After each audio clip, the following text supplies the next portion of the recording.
Deva Sahishnuna Amanina Manadena Kirtaniya Sadahari Hare Nama Hare Nama Kevalam Kalau Nastyeva Gatiranyata Nigama Kalpatura Galitang Phalam. We are now going to hear the Bhagavat Katha. Srimad Bhagavatam is the ripened fruit of the tree of knowledge which we call Vedas. Vedas contain all knowledge, material and spiritual. And this Srimad Bhagavatam is the ripened fruit of that tree of knowledge. Srimad Bhagavatam was composed by Srila Vyasadeva on the order of his spiritual master, Srila Narada Muni. The Srimad Bhagavatam comprises 10 subject matters, and there are 12 cantos comprising 18,000 shlokas, 335 chapters. Today's selection by our host, Sri Kamlesh Patel, is from the third canto of Srimad Bhagavatam. And the third canto, as well as the fourth canto, is a discussion between Maitreya Rishi and Vidura. Vidura, of course, is Yamaraj appearing in the Krishna Leela. And after Krishna's disappearance, Vidura first approached Uddhava, Krishna's trusted counselor. And he approached Uddhava for transcendental knowledge. But Uddhava did not want to commit a kind of offense whereby somebody junior speaks in the presence of someone senior. So Uddhava said, better you hear transcendental subject matters from Maitreya Rishi, who is nearby. So Uddhava deferred, even though Uddhava is far more advanced spiritually than Maitreya. Uddhava being one of the closest associates of Krishna in Dwaraka, still Uddhava had to respect the etiquette. So he deferred. No, you should hear from Maitreya. Vidura acquiesced, yes. And so the third and fourth canto is the conversation, questions and answers between Maitreya and Vidura. See, selection Kamlesh gave is from the section from the teachings of Lord Kapila-shiksha. Several chapters, beginning with chapter 25 of the third canto, all the way to chapter 32. So that would be 8 chapters, comprising the teachings of Kapila to his mother Devahuti.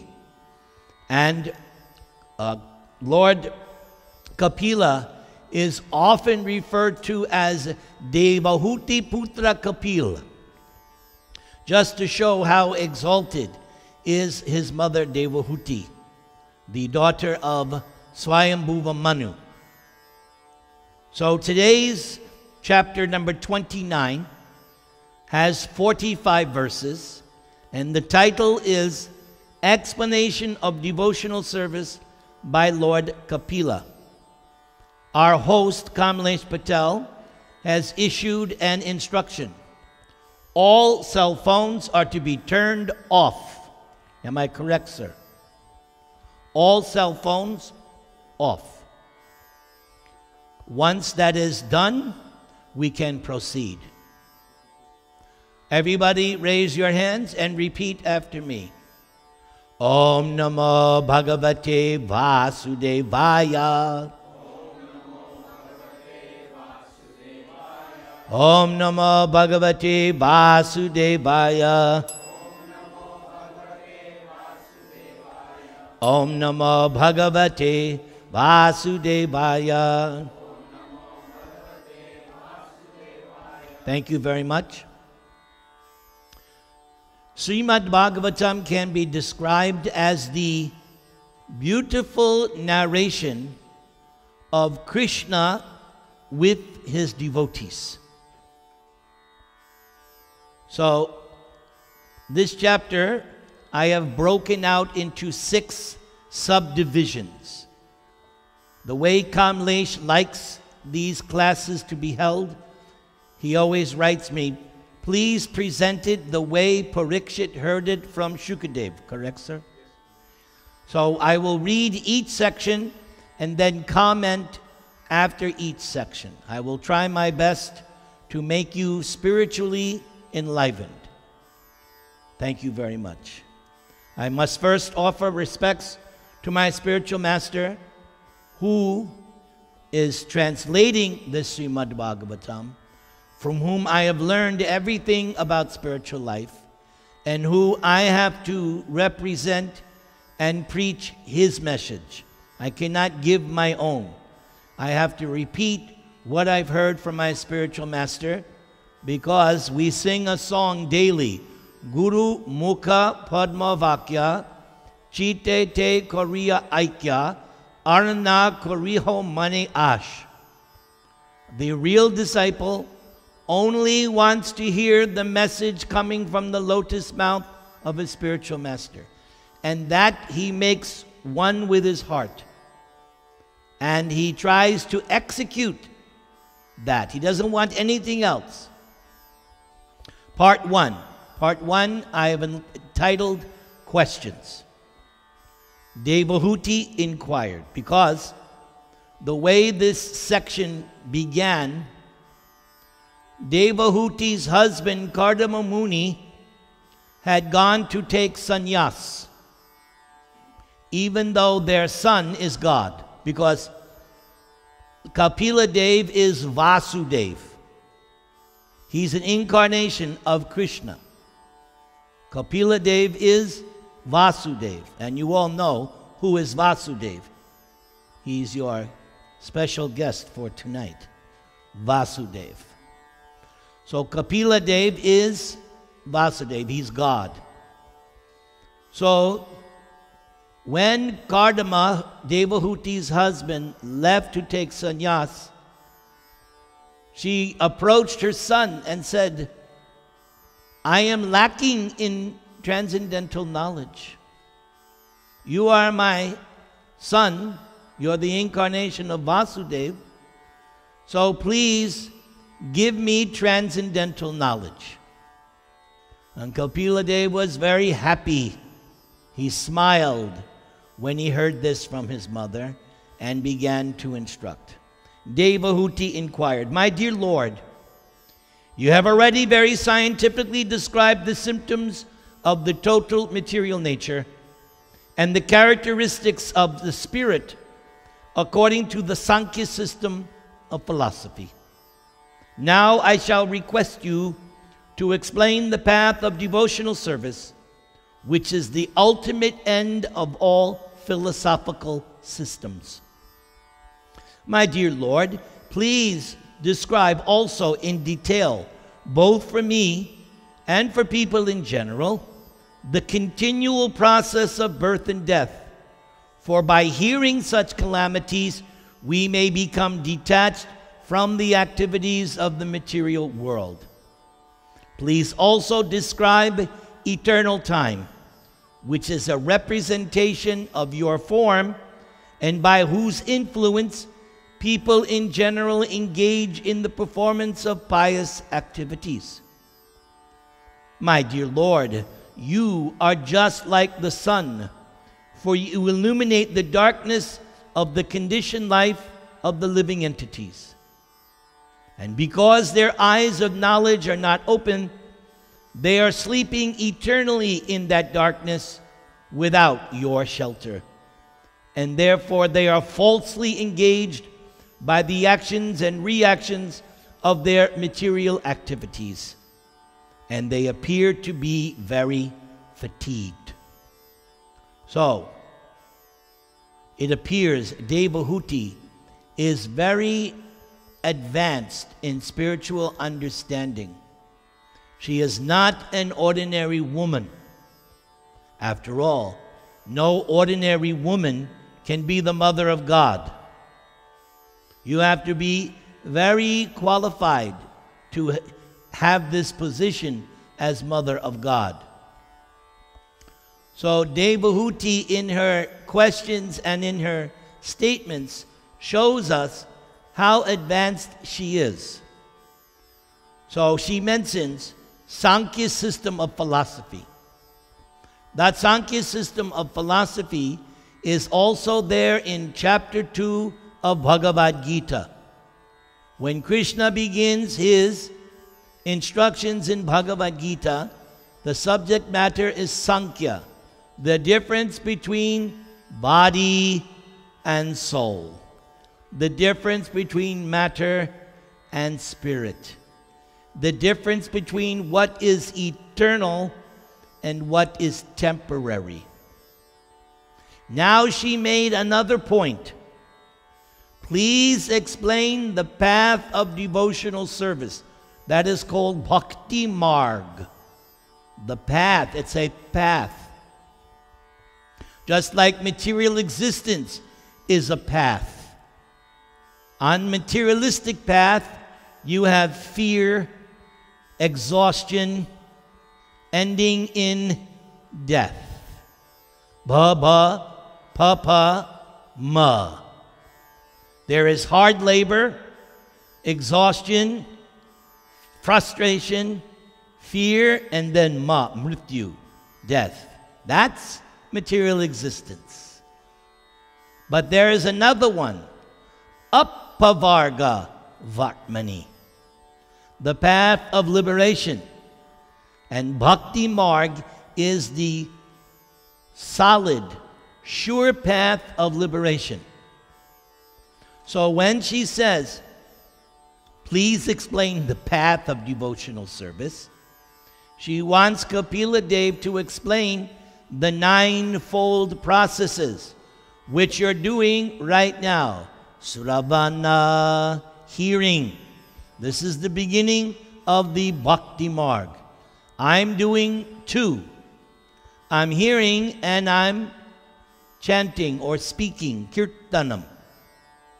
If you today pay good attention, you will be able to achieve the third stage, smaranam, remembering.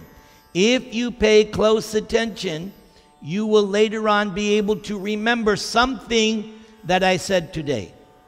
Even if it's only one thing, I'm a success. If I'm able to help you remember one thing, I get A on my exam. So, the path of devotional service is exactly the conclusion of Bhagavad Gita. Those who have read Bhagavad Gita, they know this very well. Bhagavad Gita begins with Karma Yoga, progresses to Jnana Yoga, but the conclusion of Bhagavad Gita, there's no confusion. The conclusion of Bhagavad Gita, Bhakti Marg, devotional service. As Krishna himself says at least 3 times, you want to see me? Bhakti Marg. You want to understand me? Bhakti Marg. You want to return? I like that word. Return to me, Krishna says. Bhakti Marg. No other Marg. Bhakti Marg. That's why Krishna says in Kamlesh's favorite verse, Mam ekam, exclusively take shelter of me. Exclusive. Just like in business, when they make certain business deal, the company will say, yes, we are interested, we want exclusive rights. That means the other guy can't make other side deals. He can only deal with this person. Exclusive rights. So Krishna is like that. If you want Krishna to deliver you from all sinful reactions, your end of the bargain is Mamekam Sharanam, exclusive surrender. Now, Devahuti also wants her son to explain the naked face of material existence. What is the naked? Birth, death, old age, disease. That's material existence. And all of us here, right, we are all noticing every day another day older and deeper in debt. Old age is coming, and along with old age, what comes? Disease. And then, what's the final, episode of material life? Death. To a theater, coming to a theater near you. Your own theater. So she says, now, there's a reason why she wants to hear about how this material world is bad. Why? So that we can become detached. Because if you're not detached from the material world, you won't be interested to go back to Krishna. In order to go back to Krishna, you have to become disinterested in enjoying the material world. My spiritual master used to warn us, even you're attached to one rasgula, you have to come back and take birth again.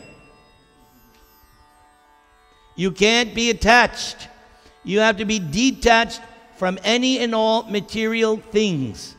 And the way to become detached is to hear and read what is the real nature of this material world. Not the way Bollywood and Hollywood presents it. That's called fantasy. That's not the reality. You want the real picture? Srimad Bhagavatam, Bhagavad Gita. Then she also made an interesting point. She wants Kapila Dev to answer not just for her, but in terms of people in general. She's just not concerned about herself. She wants the answers to be something that's beneficial to everyone. Sri Maitreya. So now we go to part 2. Everybody chant Hare Krishna. So now we go to the second part. There are 6 parts. The second part I call 81 different kinds of devotees. 81. How do I get 81? 3 modes of nature mixed 3 times gives 9. 9 times 9 is 81. Oh, we're all good math people here. 81 different kinds of materialistic devotees. 1 kind of pure devotee. So let's see. Sri Maitreya said, O best among the Kurus, Vidura, the great sage Kapila, moved by great compassion and pleased by the words of his glorious mother, spoke as follows. O noble lady, there are multivarious paths of devotional service in terms of the different qualities of the executor. Now, please listen carefully.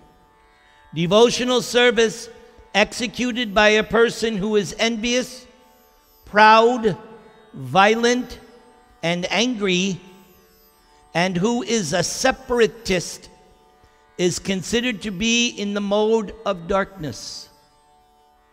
Worship of deities in the temple by a separatist with a motive for material enjoyment or fame and opulence is devotion in the mode of passion. But when a devotee worships the Supreme Personality of Godhead, offers the results of all activities in order to become free from the inebrities of fruitive activities, one's devotion is in the mode of goodness.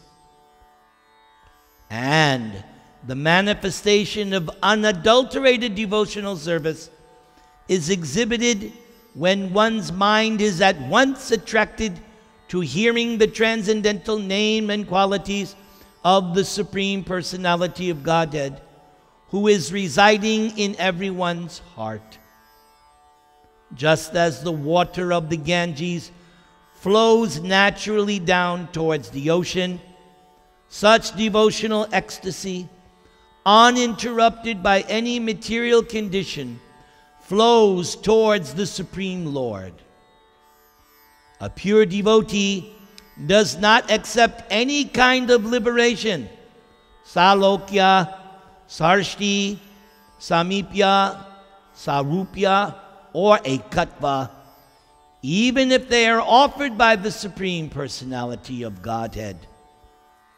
By attaining the highest platform of devotional service, as I have explained, one can overcome the influence of the three modes of material nature and be situated in the transcendental stage, as is the Lord Himself.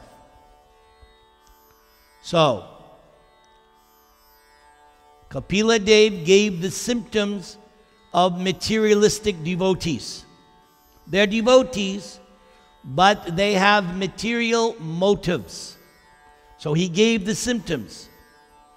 Envious, proud, violent, and angry is a devotee, but in the mode of ignorance. Worships the deities. Now, the word separatist was used. The meaning of separatist, Prabhupada explains in his purports. Separatist means that I, the person, has something different than the Lord's interest. That's what a separatist. Separatist means, yes, but I have my own agenda. I have my own thing I want out of this. Whereas the pure devotee is in oneness with the Lord. Oneness meaning, I only want what the Lord wants. I don't care about my own personal needs. The best example, Radhika Thakurani.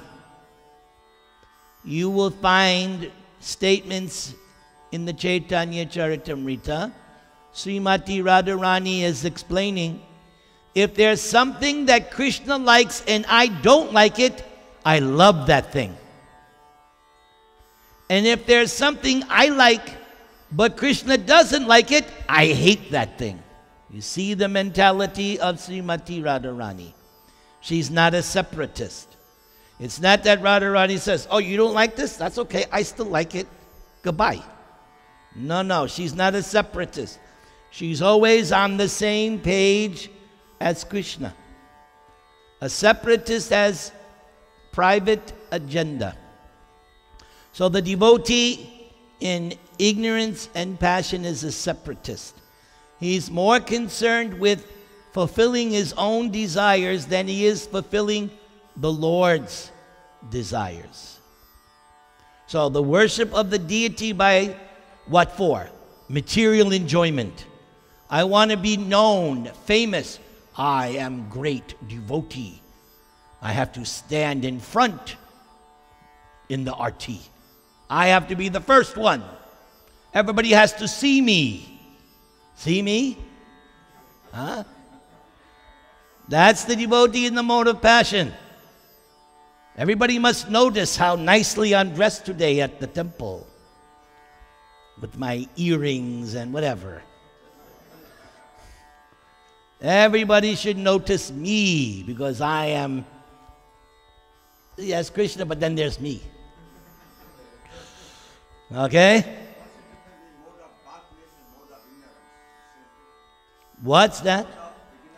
No, the mode of ignorance, the symptoms were given. Envious, proud, violent, and angry. That's the devotee in the mode of ignorance. Those are the symptoms. He's envious of others, very proud, violent, and angry. The devotee in the mode of passion wants fame, opulence, and material enjoyment. There is a difference. Now, the mode of goodness. When the devotee worships God in order to become free from material activities, that is good. So we should at least be in the mode of goodness. That I'm doing devotional service, I'm doing spiritual things, but my intention is to become free from what we call anarthas, unwanted material things, anarthas. In other words, the devotee in the mode of goodness wants to improve, is not satisfied with the status quo. The devotee in the mode of goodness is always trying to do better, is not satisfied. Yes, I did this. No, I must try to improve myself.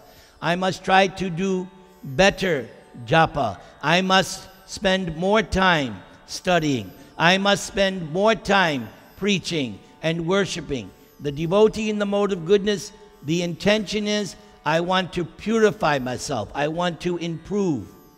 Not that everything's fine. The devotee in the mode of goodness is always looking, how can I get better?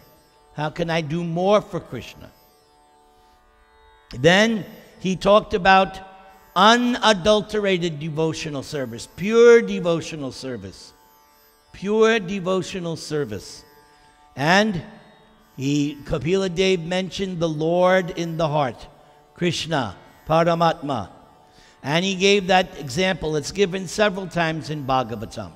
That the pure devotee, the devotion of the pure devotee is like the flow of the river Ganga. It's flowing, constantly flowing. Now, Kapil Dev mentioned that a pure devotee is not interested in any of the 5 moksha or liberation. But the purport is that these 5 liberations are not accepted if there's no opportunity for service. So, salokya, living on the same planet. The devotee will agree to live on the same planet provided there's an opportunity to serve the Lord. A devotee will accept the opulence of the Lord, but will I still have an opportunity to render service? Or samipya, friendship, or equal status with the Lord. I'll accept it, provided there's some opportunity to serve. Without service, no, I don't want it. That's why in other Vaishnava songs, there's a song by Bhaktivinoda Thakur. I don't want even to take birth as Lord Brahma if I can't serve Guru and Krishna. Better I become a bug in the house of a devotee. So the devotee, pure devotee, is not interested in anything for his own personal satisfaction other than service. I simply want the chance to do some service for the Lord. And then sarupya, to get a form like Narayan, right? When you go to Vaikuntha, you get the 4-handed form of Narayan, but there's only one thing missing, Sri Vatsa. Other than that, the residents of Vaikuntha look just like Narayan. 4 arms, bluish complexion, because they've achieved that sarupya. But again, not unless I have some service. So the devotee's real objective is service. I need some service. Just like you, those of you who know me, I pray for one service, what I'm doing right now. This is what I pray for every day. For the rest of my life, for however long I live, I want the facility to do these programs. And the month of February, Krishna has answered my prayers. I have something every Saturday and something every Sunday. And just for your information, a new temple wants me to come on a regular basis. It's called the Valley Hindu Temple. So I spoke to they called me. I didn't solicit. That's the best. When you get the call, it's like, oh. But don't get puffed up. What will happen as soon as I get puffed up? What will Krishna do? Smack me down. It's happened so much. So yes, Krishna, thank you very much. Keep me humble. So, at the end, Kapila Dev mentioned something that's also mentioned by Krishna in Bhagavad Gita. At the end of chapter 14 in Bhagavad Gita, Arjuna asks a very good, it's actually 3 questions. What are the symptoms of somebody who's transcended the modes of nature? What is the process by which I will transcend the modes of nature? And how can I tell that someone? So Krishna answers, very big verse of Bhagavad Gita. Everyone should know this verse. Mang chayo vyabhicharena bhakti yogena sevate sagunan samatit yaitan brahma bhuyaya kalpate. So the key line is, when you are engaged on this bhakti marg, continually, nirantara, without any stop, when you're continually engaged in bhakti, then you are liberated. As soon as you stop doing bhakti, you've fallen. But if you stay always in this, so what does that mean? I'm always hearing, or I'm chanting, or I'm praying, or I'm remembering, or I'm worshiping, or I'm serving. I'm doing 1, 2, 3, or 9 kinds of devotional service, but 24/7. So somebody once asked Prabhupada, what about sleep? Prabhupada said, if you practice, you can do devotional service in your sleep. I had 3 dreams last night. One of those dreams, I was doing devotional service. Only one. So I got a ways to go. Everybody chant the Maha Mantra.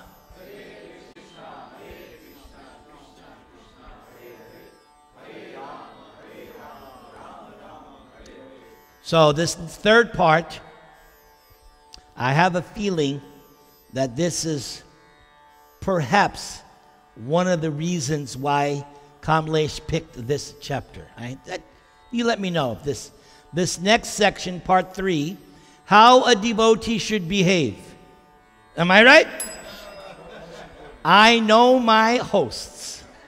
I know what they like. After so many, I know. Okay. So Kapila Dev is continuing to speak to Devahuti how a devotee should behave. A devotee must execute one's prescribed duties, which are glorious, without material profit, without excessive violence. One should regularly perform devotional activities. The devotee should regularly see my statues in the temple. A devotee should see in the spirit of renunciation from the mode of goodness and see every living entity as spiritual. The pure devotee should execute devotional service by giving the greatest respect to the spiritual master and the acharyas.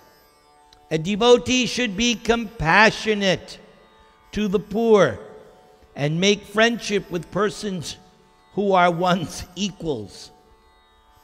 But all one's activities should be executed under regulation and with control of the senses. A devotee should always try to hear about spiritual matters and should always utilize one's time in chanting the holy name of the Lord.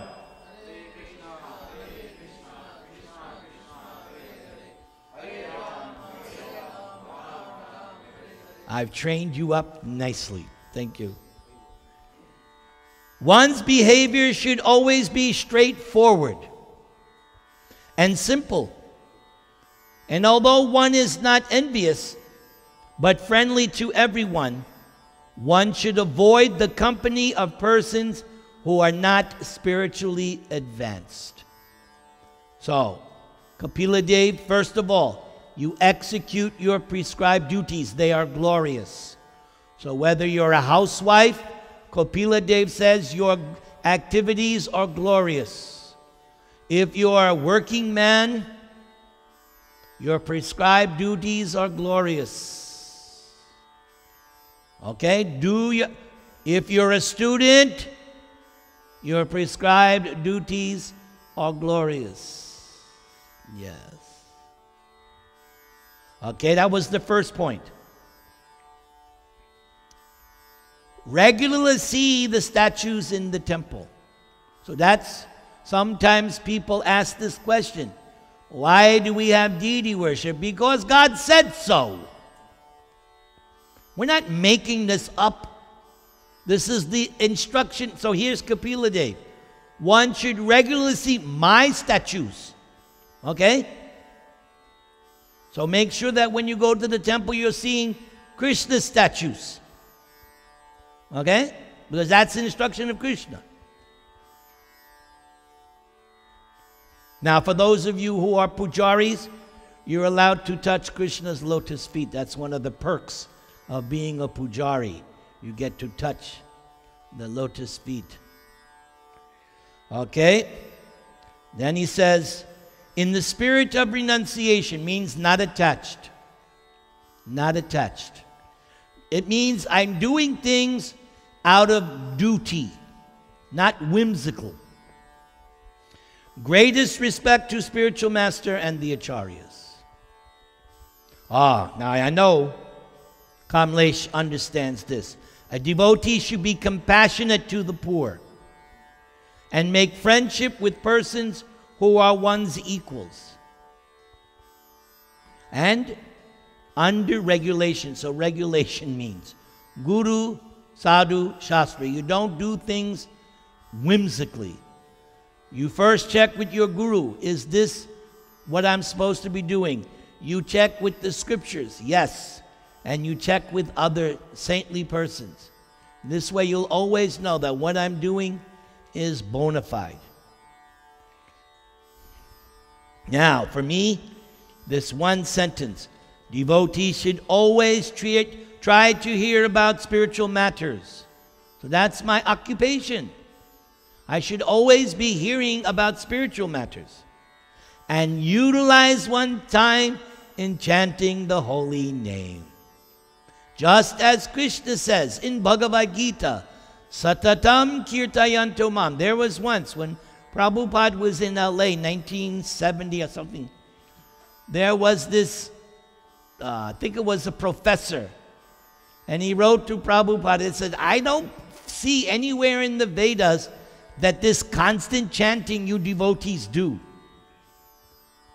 So Prabhupada wrote back, perhaps you have not seen this verse in Bhagavad Gita.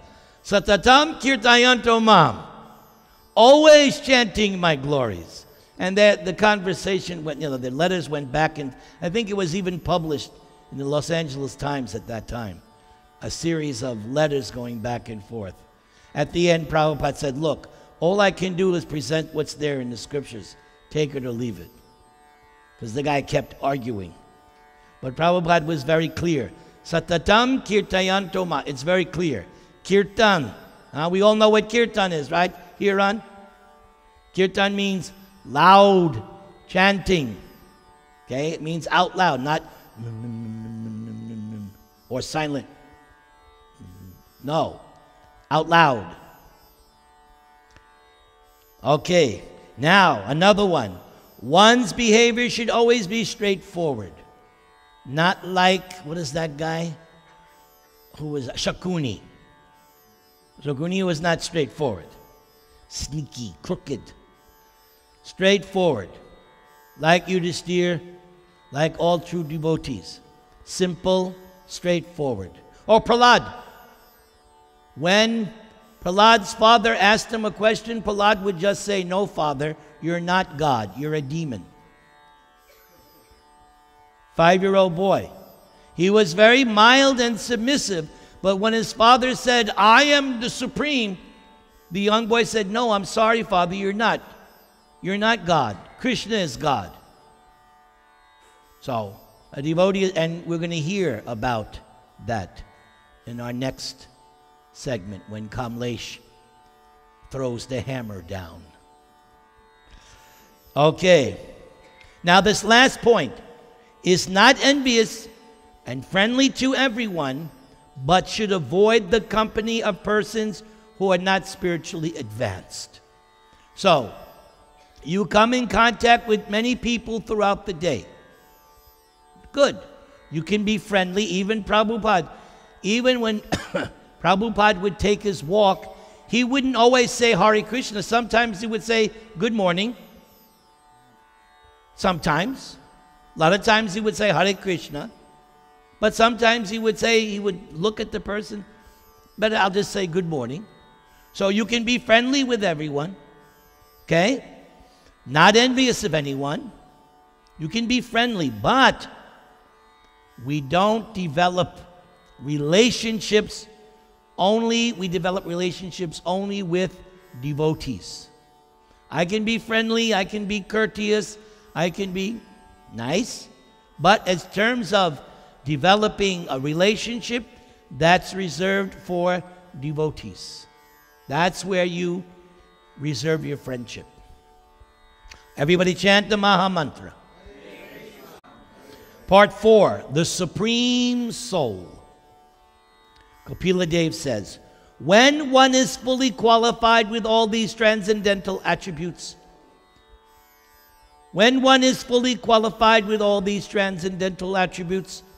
and one's consciousness is thus completely purified, he or she is immediately attracted simply by hearing my name or hearing of my transcendental quality. As the chariot of air carries an aroma from its source and immediately catches the sense of smell, similarly, one who constantly engages in devotional service in Krishna consciousness can catch the Supreme Soul who is equally present everywhere. I am present in every living entity as Super Soul. If someone neglects or disregards that Super Soul everywhere and engages in the worship of the deity in the temple, that is simply imitation.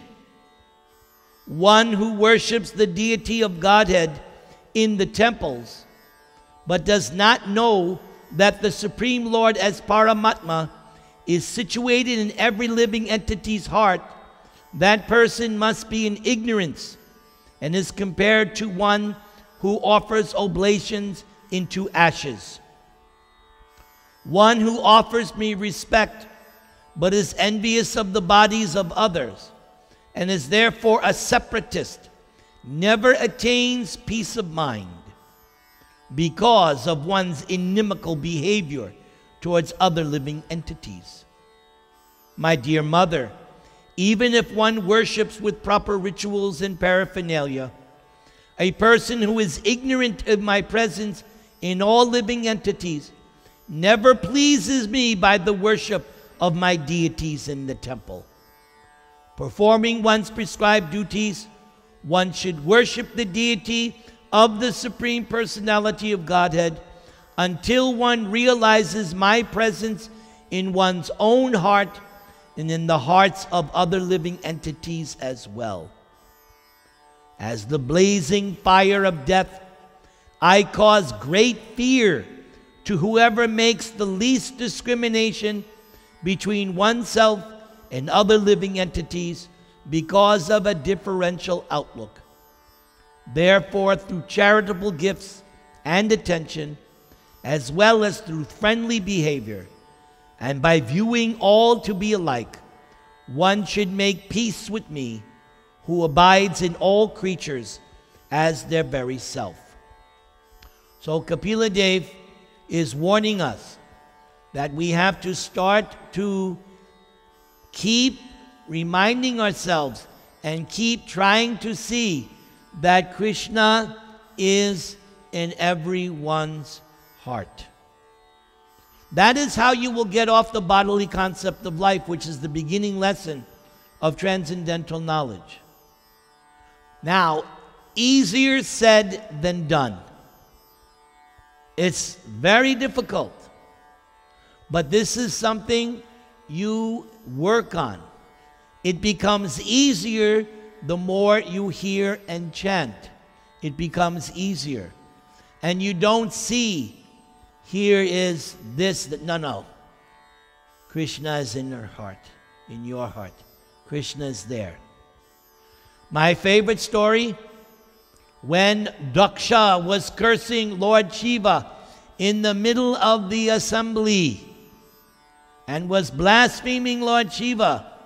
Daksha was his father-in-law because Lord Shiva was married to Daksha's daughter Sati, and he didn't like that his daughter was married to Shiva because Daksha was envious and proud.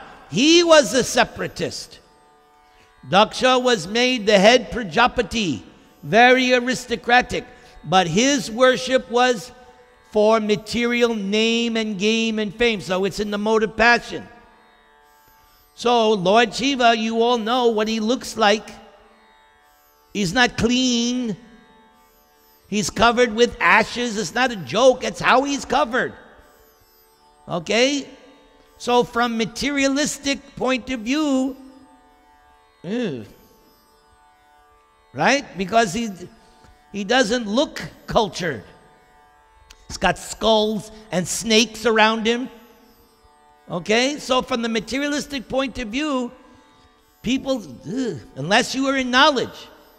So Daksha was seeing externally because he's in the mode of passion. And he didn't like the fact that Lord Brahma told him, you should give your daughter to Lord Shiva, because Brahma knew this is his eternal consort. Brahma knew that. That's why he told him, you should give your daughter, but he didn't like it. So when this sacrifice came, Lord Shiva got it off his chest. Here is this Lord Shiva. He didn't stand up to respect me. Just look how he's dressed. Look at his associates. Lord Shiva's associates are hobgoblins and ghosts and demons. So Daksha was going on. And while all this blasphemy was going on, what was Lord Shiva doing? He was meditating on Krishna in the heart. He didn't get agitated. He didn't tweet.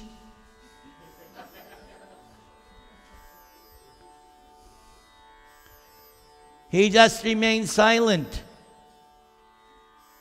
Because Lord Shiva explained to his wife later, I don't pay obeisances to the person who identifies with that body. I offer obeisances to everyone. Why? Krishna is in their heart. I'm offering obeisances to Krishna, not to the idiot who thinks they're the body. I am paying obeisances to Krishna in that body. Follow Lord Shiva's advice. Don't think, oh, I can't offer respect to that person. No. Krishna's in the heart. But just keep in mind, you're not paying obeisances to that person. You're paying obeisances to Krishna who lives in that person. You see the difference?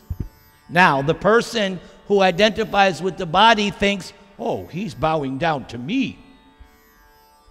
You let the fool think like that. But you know what you're doing. No. And you don't chastise him. I'm not paying obeisance to you, stupid. No, you don't do that. Then that would make you, no, you don't do that. You offer the respect, but you're offering respect to Krishna in the heart. Everybody chant the Maha Mantra.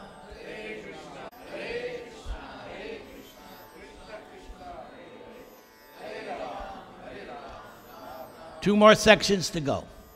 Part number 5, good, better, best. You'll see this a lot, and they have Sanskrit endings. Something is okay, something is better, and then something is best. Kapila Dev says, living entities are superior to inanimate objects. Among them, living entities who display life symptoms are better. Animals with developed consciousness are better than them. And better still are those who have developed sense perception. Among the living entities who have developed sense perception, those who have developed the sense of taste are better than those who have developed only the sense of touch. Better than them are those who have developed the sense of smell. And better still are those who have developed the sense of hearing. Better than those living entities who can perceive sound are those who can distinguish between one form and another. Better than them are those who have developed upper and lower sets of teeth. And better still are those who have many legs. Better than them are the quadrupeds. And better still, the human beings. Among the human beings, the society which is divided according to quality and work is best. And in that society, the intelligent men who are designated as Brahmanas are the best. Among the Brahmanas, one who has studied the Vedas is the best. Among the Brahmins who have studied the Vedas, one who knows the actual purport of Veda is the best. Better than the Brahmin who knows the purpose of the Vedas is one who can dissipate all doubts. And better than him is one who strictly follows Brahminical principles. Better than him is one who is liberated from all material contamination. And better than him is a pure devotee who executes devotional service without expectation of reward. Therefore, I do not find a greater person than one who has no interest outside of mine, and therefore engages and dedicates all one's activities and all one's life, everything, unto me without cessation. Such a perfect devotee offers respect to every living entity because he or she is under the firm conviction that the Supreme Personality of Godhead has entered the body of every living entity as the super soul or controller. So he just gave you step-by-step analysis, ending with the pure devotee. And again, he emphasized that point I made. The pure devotee has no interest outside of mine. So the question is, what is Krishna's interest? So Krishna's interest in the spiritual world is to be with Radharani. But we're not in the spiritual world right now. Now we're where? We're in the material world. So Krishna's interest in the material world is twofold. There are two purposes for material existence. One purpose of material existence is to allow the conditioned souls to go to hell. In other words, you came to this material world to imitate me, go ahead.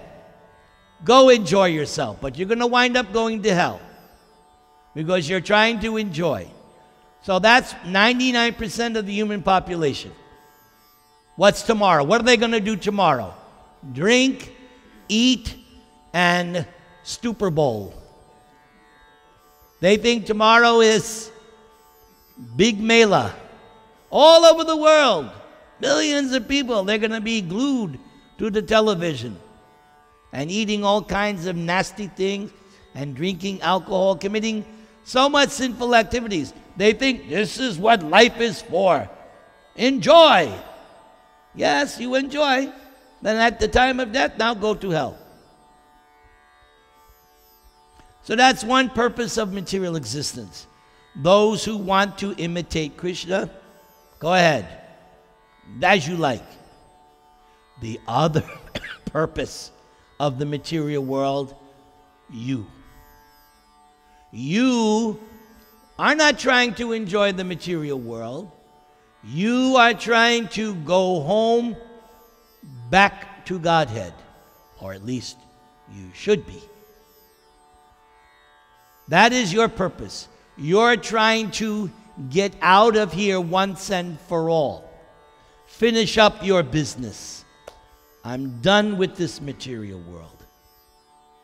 So Krishna's interest is for those. So a devotee knows that Krishna wants as many people to return to him. So if I know Krishna's interest, then I serve Krishna's interest by preaching the message of Krishna, by trying to deliver other fallen conditioned souls and take them out of Maya and bring them back to Krishna, which is why Prabhupada created ISKCON. Prabhupada created ISKCON so that Prabhupada said, I want to take as many people back to Godhead with me. That's the whole purpose of ISKCON, to bring people back to Godhead. And even though Prabhupada has already gone back, his mission is still here, and anyone who tags into that, gets on that boat of ISKCON, they are going back to Godhead. Stay on that boat. Don't get kicked off. Stay on the boat. Chant Hare Krishna. Everybody.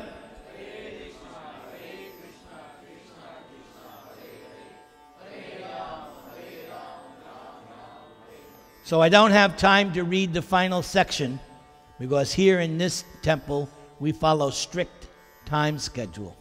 The final section is the time factor.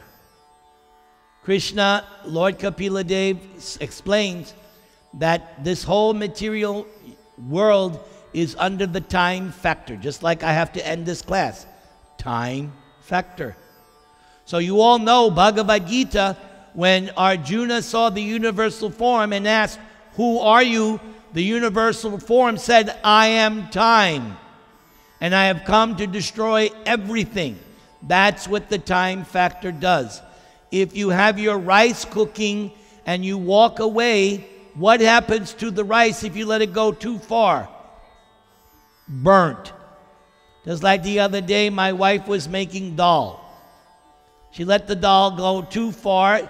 It was inedible. It was burnt dal.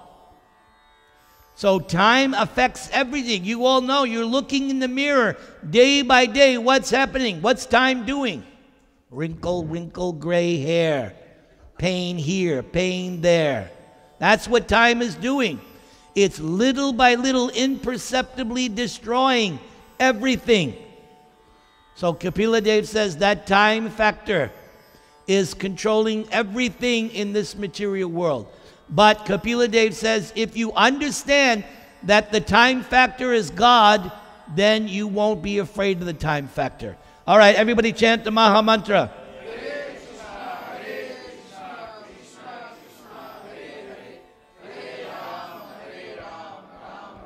One more time.